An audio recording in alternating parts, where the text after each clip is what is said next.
네, 여러분 안녕하십니까. 큰 대 믿을 신 대신맨. 지난 시간에 원광대학교에서 좀 다양한 정보들을 좀 얻었는데요. 오늘은 조금 더 깊숙하게 전략들이라든지 수시, 정시, 몇 명을 뽑는지, 또 그리고 언제 이게 원서를 내면 되는지 뭐 이런 것들도 자세하게 한번 알아보는 그런 시간 갖도록 하겠습니다. 자, 이따 뵙겠습니다. 자, 네, 오늘은 이렇게 다른 공간에 이렇게 나와 있는데 제가 입시 설명회 온 학부형 또는 실제 뭐 수험생 같은 느낌, 그리고 실제 소개해 주시는 전문가 이렇게 해주시면 좋을 것 같습니다. 지난번에는 원광대학교에 대해서 조금 뭐 다양한 것들을 알아봤다면 오늘은 조금 더 깊숙하게 네네. 이렇게 얘기를 해주신다고 그랬는데, 오늘 제가 처음에 좀 궁금한 게, 제가 사전에 좀 알아보니까 원광대학교가 굉장히 또 자랑거리가 많기는 하더라고요. 네, 원광대에도 사범대가 있고요. 뭐 국영수 교육 과목을 비롯해서 11개 학과가 있습니다. 사범대를 말씀하셔서 좀 더 부연 설명을 드리면, 사실 사범대에는 과가 있는 게 중요한 게 아니라 임용고시를 얼마나 합격시키느냐가 관건일 것입니다.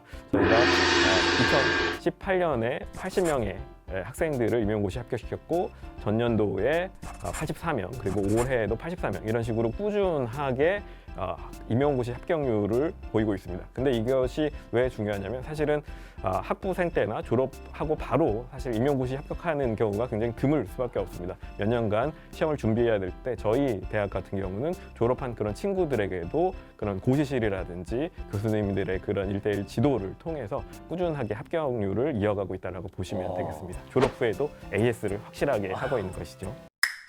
그렇다면 지금 아까 말씀하신 수시, 정시 이런 게 지금 있다고 했는데, 네네. 수시가 먼저죠? 네, 수시가 먼저고요. 그 원서 접수를 9월 23일부터 9월 28일 6일간 받고 있고요. 이거는 뭐 고3 학생들이면 다 동일한 때에 받는 것이니까 다 알고 있을 거라고 생각을 전국 합니다. 대학 어디나 다 그 네, 시간에 받는 네네. 거죠? 네, 동일하게 4년제는 받고 있고요. 그리고 궁금한 게 있어요. 네네. 그 수시라는 거를 한 학교만 쓰는 겁니까? 아니면 여러 군데를 쓸 수 있습니까? 이거는 고3 입장이 안 돼보셔서 모르시는 것일 텐데, 총 6장의 카드를 쓸 수 있습니다.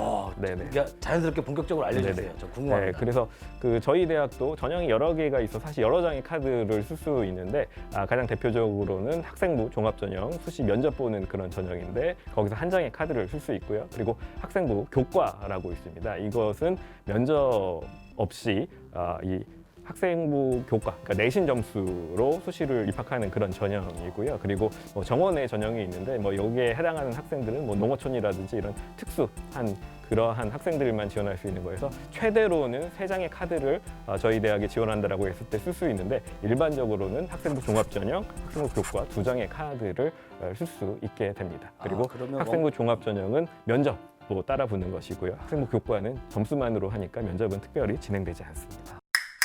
자, 올해 수능은 다른 때처럼 뭐 11월 중순쯤 보나요? 아니면 연기가 됐나요? 네. 12월 3일 목요일 날 치르게 됩니다. 그리고 저희 대학 같은 경우는 그 다음 날인 12월 4일 날 10시에 면접 대상자를 발표를 하게 됩니다. 그리고 면접 같은 경우는 학생부 종합 같은 경우는 12월 11일 그 다음 주 금요일과 토요일 날 하게 되고요. 실기고사 같은 경우는 교과목별로 조금 다르기는, 학과별로 조금 다르기는 한데, 가장 주요한 일정이 면접 대상자 발표가 12월 4일 10시 5배수의 면접 대상자를 발표하는데, 그 친구들은 그 다음 주 주말인 금요일과 토요일을 활용해서 저희 대학이 정해주는 시간에 면접을 치르게 됩니다. 그러면 아까 말씀하신 중에 실기를 또 보는 학과들도 네네. 있다고 그러셨죠? 네, 체육교육과나 뭐 기금속공예과, 그리고 스포츠과학부 같은 경우는 별도의 실기 과목이 있고요. 과목이나 방법에 대해서는 저희 입시 홈페이지를 확인하시면 될 것 같습니다. 네. 그러면 수시가 어떻게 보면 좀 더 까다로울 수도 있는 거네요. 대부분의 대학들이 동일한 편이고요. 사실 저희 대학은 타 대학에 비해서 일반 학과 같은 경우는 자기소개서를 면제하면서 학생들의 편의를 굉장히 많이 배려하고 있습니다. 그래서 특별히 타 대학에 비해서 어렵다고 보기는 어렵죠. 그리고 말씀드린 것처럼 학생부 종합인 경우에는 면접이 따라붙는 것이지만, 학생부 교과 전형도 많은 수의 인원을 뽑기 때문에 이런 경우에는 면접이 전혀 없고, 지금 이 면접은 학생부 종합에 해당하는 친구들만 대상입니다. 그럼 솔직히 말씀해줘서 평균적으로 원광대학교는 어느 등급부터 어느 등급의 학생들이 가장 많습니까? 아주 단순하게 말씀드리기는 좀 어려운 게, 학생부 종합과 학생부 교과의 점수대가 또 다르고 이렇기 때문에, 근데 공대 저희가 가장 많은 인원을 뽑는다고 했는데, 여기도 4등급 후반대에서 6등급 후반대, 7등급 초반대까지 들어오는 것으로 알고 있습니다. 평균 한 5등급 정도는 네네. 돼야 원광대학교를 네네. 이제 넘볼 수 있다. 네네. 이런 정도 생각. 저희 대학의 장점을 얘기할 수 있다고 하면 어느 정도 성적이 중위권, 중하위권 학생들도 자기가 원하는 전공을 선택해서 들어올 수 있다는 그런 장점이 있습니다. 자, 그러면 이제 깊숙이 들어가서 아까 세 장을 쓸 수 있다고 그랬어요. 네네. 뭐 학생부 종합전형이랑 뭐 내신이랑 네네. 그다음에 학생부 지역인재, 교과. 교과랑 네네. 지역인재. 지역인재 같은 경우는 학생부 종합전형의 그 안에 있는 전형이라고 보시면 되겠습니다. 그래서 전국 단위의 규모의 경쟁을 하는 것이 아니라 전국 학생들로만 혹은 저희 쪽은 광주 전남의 지역인재 전형이 따로 있어서 그 학생들만 경쟁을 해서 들어오는 거고요. 모든 과에 지역인재 전형이 있는 것은 아니고 의치한 그리고 저희 작업치료 같은 이런 몇몇 학과들 학생들이 선호하는 몇몇 학과만 지역인재 전형이 있다고 보시면 되겠습니다. 네, 오늘 굉장히 유익한 시간이에요. 네네. 제가 이게 다시 들어오고 싶을 정도로 굉장히 그 유익한 시간인데 그냥 저 내신 갖고도 수시로 들을 수 있습니까? 네네. 그냥 그렇게? 네네. 수시가 앞서 가장 큰 축이 학생부 교과와 학생부 종합이라고 했었는데요. 학생부 교과 같은 경우는 과거 고등학교 때의 내신 성적으로 들어오는 거니까 좋아요. 이 입학을 성적대가 경쟁에 우위를 점하신다면 입학을 하실 수 있습니다. 그럼 수능 안 봐도 되는 거예요? 네네. 네, 그렇네요. 네.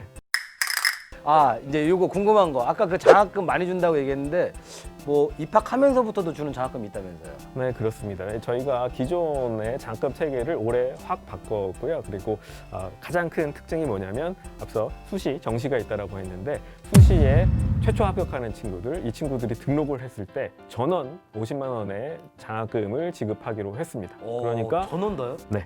1차 합격을 했다라고 하면 과거에 고등학교 성적이 높았던 낮았든지 간에 나 대학교 장학금 받고 간다 라고 자랑할 수 있도록 장치를 마련한 거고요. 그리고 저희 공대에 소프트웨어 중심대학 사업에 선정되어서 운영 중에 있는데요. 여기에 3개의 학과가 있습니다. 그래서 소프트웨어 융합학과, 디지털 컨텐츠공학과, 컴퓨터 소프트웨어 공학과가 있는데 이 3개의 학과들은 기존에 50만 원 이하의 추가 장학금이 지급이 됩니다. 그래서 소프트웨어 융합학과는 80만 원, 나머지 2개 학과 같은 경우는 40만 원씩의 장학금을 추가 지급하게 됩니다. 그럼 합격만 해도 그 네네. 2개 학과는 50 플러스 80. 90만 원을 받는 거고 네네. 소프트웨어 융합학과는 교과는 130만 원을 네네. 그냥 수시 합격만 해도 네네. 대신 등록은 해야겠죠? 네. 등록해야 주는 거죠? 최초 합격자가 등록을 했을 때만 주어지는. 야, 그래도 경우고. 많이 주네요. 네, 그렇습니다. 130만 원을 네네. 그냥 안고 들어오니까. 네네. 그리고 입학 후에는 굉장히 다양한 장학금이 교내 교외할 것 없이 많기 때문에 그런 장학 혜택을 통해서 학점이 어느 정도 이상이 된다라고 하면 정말 등록금 부담 없이 대학을 다닐 수가 있고요. 그리고 원광 희망 장학금이라고 있어서 가계 소득 분위기가 낮은 학생들 같은 경우도 다양한 형태로 등록금을 지원하고 있다고 보시면 되겠습니다.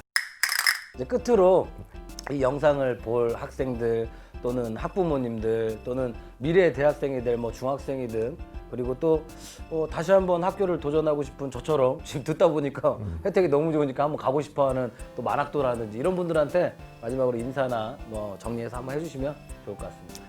네, 제가 뭐 입학처 일을 하고 있기 때문에 이러한 말씀을 드리는 게 아니지만 저도 원광대학교에 임용되기 전에는 좀 생소한 부분이 많았었고 어떤 장점들이 있나 이런 것들을 다 몰랐는데 사실 제가 입학처 일을 하게 된 계기는 사실 그러한 장점을 모르는 친구들이 많고 부모님들이 많기 때문에 사실은 제가 이런 역할, 제가 제3자로서 원광대학교에 대한 느낀 점이 많았기 때문에 장점이 많았기 때문에 이런 역할을 하고 있다라고 보시면 되겠습니다. 그래서 뭐 약간은 풍수처럼 저희 대학에 대해서 장점을 여러 가지를 얘기를 하긴 했지만 혹시라도 이 동영상을 보시는 분들이 원광대학교에 대해서 조금이 관심이 가신다라고 하면 저희 대학 홈페이지나 입시 홈페이지를 통해서 다양한 그런 요소의 장점과 대학의 강점 이런 것들이 많이 있으니까 한번 관심 있게 둘러봐 주시고 대학을 선택하는 데 있어서 이 동영상과 이 원광대학교에 대한 소개가 조금이라도 도움을 드렸으면 하는 마음입니다.